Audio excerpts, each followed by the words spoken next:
Hello, my name is Sharon Langenbeck, and I am Zonta International's Amelia Earhart Fellowship Committee Chair. For the next 20 minutes, I'm going to tell you about the role of the Amelia Earhart Fellowship in advancing the status of women. In case you're wondering what this contraption is, it's the Mars rover Opportunity. It has a twin called Spirit.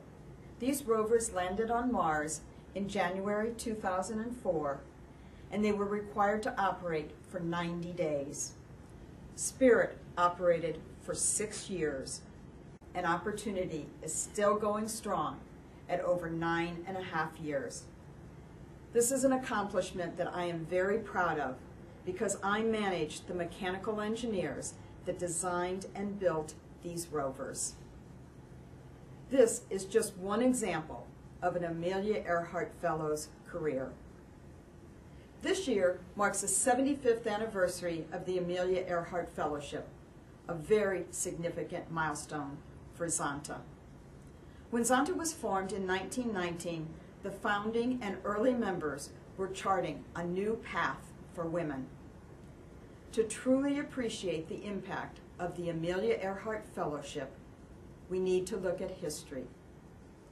I am going to take you on a time travel trip of the development of women's rights and the tremendous role that the Amelia Earhart Fellowship had in that. Think back about 100 years ago. Women stayed at home. It was a man's world. And if women went to college, they studied safe subjects, not science and engineering. Women, even college graduates, usually didn't have a career. Zonta was formed during a period of great agitation, resulting in women achieving the right to vote. But they soon learned that voting was just one step toward equality, and more was needed. The second generation of women, like Amelia, were looking for more opportunities.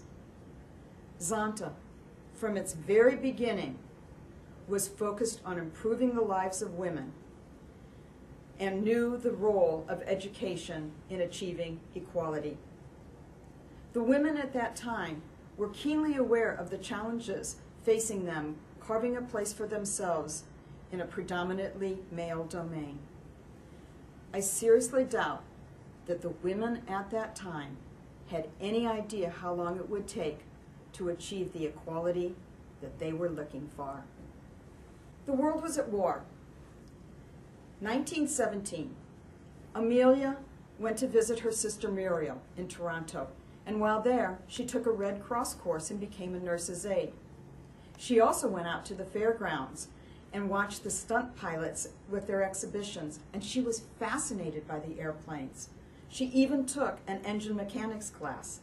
And then, in 1919, she enrolled in pre-med at Columbia University, but left when her family moved to California in 1920. She attended the Long Beach Air Show and shortly after paid for a 10-minute plane ride. And everything changed for Amelia. She wanted to learn to fly. And she wanted to be the best pilot. She showed through her flying that women could contribute in what was almost exclusively a man's field. She was breaking down image barriers. She set record after record until she tragically disappeared in 1937. Amelia was famous. Look at who she knew. She got awards. She got publicity. She was a trailblazer in aviation. She was a worldwide celebrity. Not only was she known for her flying accomplishments, but she was also known for advocating for improving the status of women. She spoke publicly about her flying, her goals, and women's capabilities. She inspired women to attempt things they never would have dreamed of. And in 1935, Amelia became a visiting faculty member of Purdue University, where she counseled women on their careers. She understood the importance of education in career advancement, and she understood the need for research to improve the capabilities of her airplanes. When Amelia disappeared in 1937, her loss was felt around the world. The members of Zonta wanted to honor her. Amelia, at the time of her disappearance, was a member of the Zonta Club of New York. During the spring conferences in 1938, the members discussed two forms of a memorial. One was a bust or a plaque to be put in a prominent location, most likely Purdue, and the other was a scholarship loan for a woman studying in aeronautics. At the Banff Convention in 1938, the members unanimously voted for the scholarship loan. With the decision made for the memorial and a new committee formed, the next order of business was to make a public announcement. And announce it to the world they did on Zonta's 19th birthday, November 9th, 1938. But now the committee had to go about how they were going to implement the scholarship. So first they had to compile a list of schools that had a graduate program in aeronautics and admitted women to study. So they discussed with these schools loan versus outright scholarship. They were told that the loans were given to those that didn't qualify for the scholarship. Well, Zonta wanted the top-notch students, so they quickly made the decision that the scholarship would be an outright grant. They also wanted to have it broadly given to women, not just at Purdue, but open to anyone from around the world. And I want to read to you what the committee said about their goals at the time. And I quote, "It was the committee's goal that the Amelia Earhart Fund not be put at the disposal of the usual student or of those women who are training for most of the jobs. The student Zonta hoped to help was the rare and unusual student, the one who had interests and abilities beyond the average."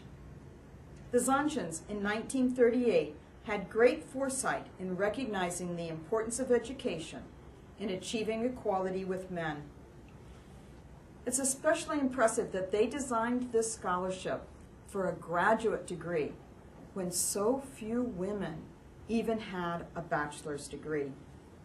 They clearly envisioned a goal not just to make women competitive, but to elevate them to the top ranks. They wanted to make an impact on advancing the status of women. Rose Elizabeth Leung.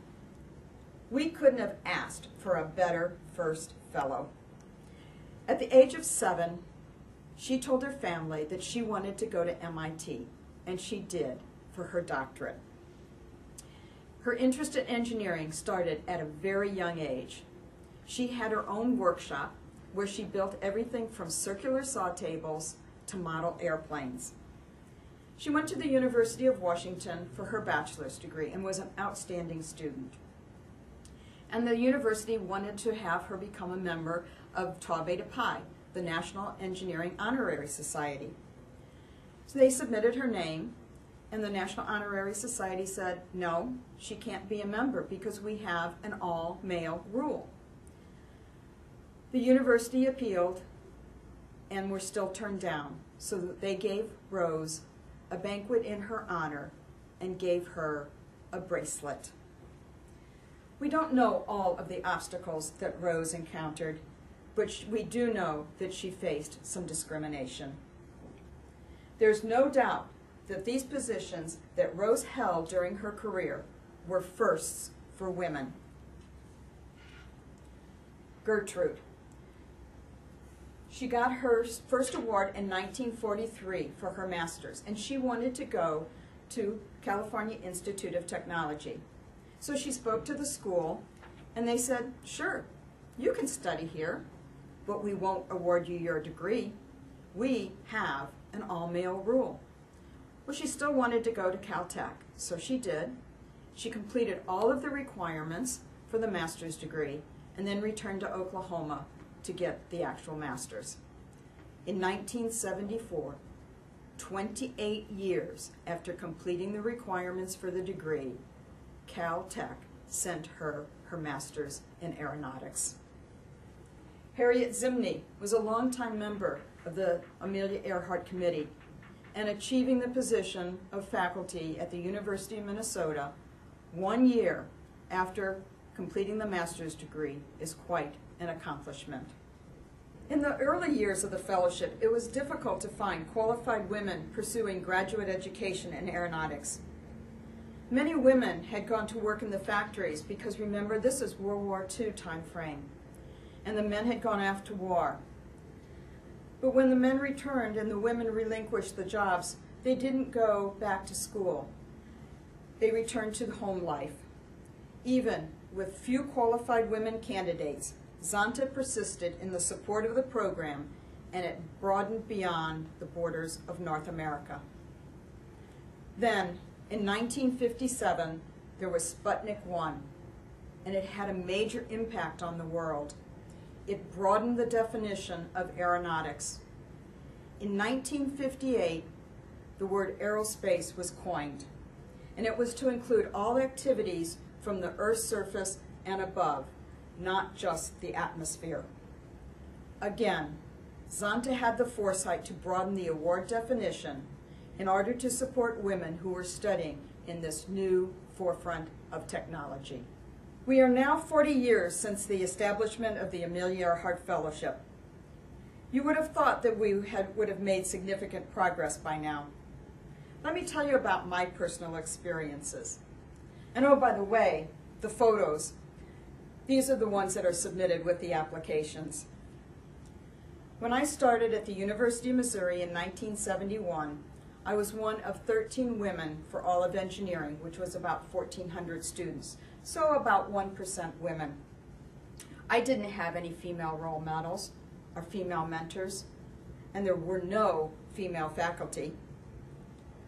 Professors asked me if I was there looking for a husband. And if I missed a class for any reason, the next time the class was held, the professors would ask me, "And where were you?" Do you think that they asked that of the male student? I was singled out. And oh, by the way, they weren't expecting any female students because there wasn't any women's student restroom. Nevertheless, I persisted, and with the help of the Amelia Earhart Fellowship, I received my PhD in 1979. I was the first woman to get a PhD in the Department of Mechanical and Aerospace Engineering at the University of Missouri, Columbia. In 1979, I went to work at the Lockheed California company. At that time, there were about 25,000 employees working there. I was the only female PhD in the entire company, and it stayed that way for many years. In 1990, I went to work at the Jet Propulsion Laboratory, and in 1993, applied for the open position of Section Manager of Mechanical Engineering. A section at that time was about 100 to 150 employees, and a section manager is considered a mid-level manager. This section was a premier section of the lab because it was responsible for all of the flight hardware for the JPL programs. Well, when the upper-level management heard that I had applied for the job, they told the hiring manager, "You can't put her in that job.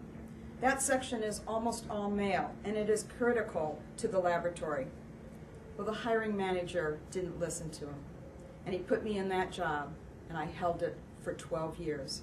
I grew that section to over 225 degreed engineers, and at any given time, we supported 15 to 20 different projects. Monica. Monica is a longtime member of the Amelia Earhart program. She has many accomplishments. What I have listed here is just two of her firsts. She has been recognized around the world, and becoming the first president at the University of Hamburg in 2006 is quite an accomplishment. Now we are moving a little further in time. These AE Fellows are representative of the women who received the awards in the 1980s and 1990s. Look at what they have accomplished. So what does it mean that we have so many firsts? Women are still breaking new ground, taking over positions, previously held by men. Now we're moving into the 21st century. We have another generation of the fellowship, and we continue to have firsts for women. Last year we sent out a questionnaire to our Amelia Earhart Fellows, and one of the questions was what the fellowship meant to them. And I want to read you what Layla Elias wrote about the fellowship. And I quote, "Receiving the fellowship reminded me of how important the work was and where it fit into the bigger picture. It also helped me realize I could help to inspire younger women to pursue careers in the sciences and engineering just as I did. It was probably the biggest boost I felt while a graduate student to motivate me to continue with the work I was doing and to feel like there was a whole community of support behind me." An AE fellow, Leslie Lamberson, wrote, "It became a reminder to me that someone else saw something in me and thought that I could not only go for the dream of being a professor, but excel. It's funny that one fellowship and a piece of paper could mean so much, but I guess it was all the other ladies behind what that piece of paper meant and the legacy that came with it that made it so impactful on my career. In fact, it was one of the first things I put up in my office when I accepted my faculty position." This slide demonstrates another first. We have 2 new countries represented that we've never had fellows from before, Estonia and Enduro. I have highlighted just a handful of our fellows over the 75 years. I want you to think about what one word you would use to describe them. Extraordinary, exceptional, firsts. The number of firsts we continue to see for our fellows tells us that after 75 years, women still are not on parity with men in the field of aerospace. Today's AE Fellows are following in Amelia's footsteps. Amelia was our early role model. Every fellow is a role model, and every fellow is breaking down image barriers. The positions of influence that the Amelia Earhart Fellows achieve fulfills Zonta's mission of advancing the status of women. Each generation stands on the shoulders of the prior. This is the legacy of the Amelia Earhart Fellowship. This information was taken from the Denver Post, November 2010. I told you when I started with about 1% women. We've now grown to 18% in the universities. How long will it take for us to get to 50%? We now award 35 fellowships at $10,000 each. 35 awards aren't bad, but we'd love to be able to give more.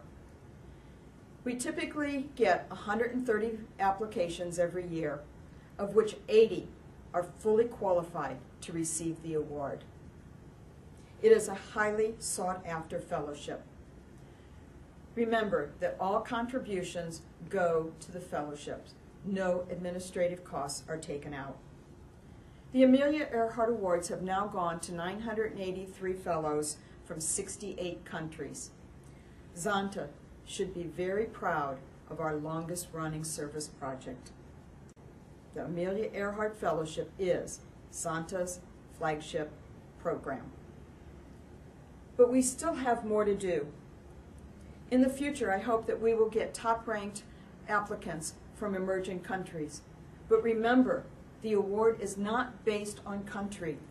It is based on scholastic achievement and proposed research program. I told you about some of the challenges of the early fellows, including myself, and I'd like to read some comments from 2 of our very recent fellows about their challenges. Leslie Lamberson said, and I quote, "I had a professor tell me that a pretty face will only get you so far, something I doubt they would ever tell a male student." And Nicole Zellner, who received her fellowship in 1990 and 2000, stated, "I think one of the biggest challenges is that there aren't enough female role models, and so we don't always have someone to whom we can look up to. are of whom we can ask advice. So you see that women in aerospace still face many challenges. The Amelia Earhart Fellowship remains a crucial tool to help advance the status of women. It has been extremely successful and is funding its third and fourth generation of fellows. The legacy of the Amelia Earhart Fellowship is a legacy we should not take lightly. 75 years of success. Now is the time to ramp it up. Thank you.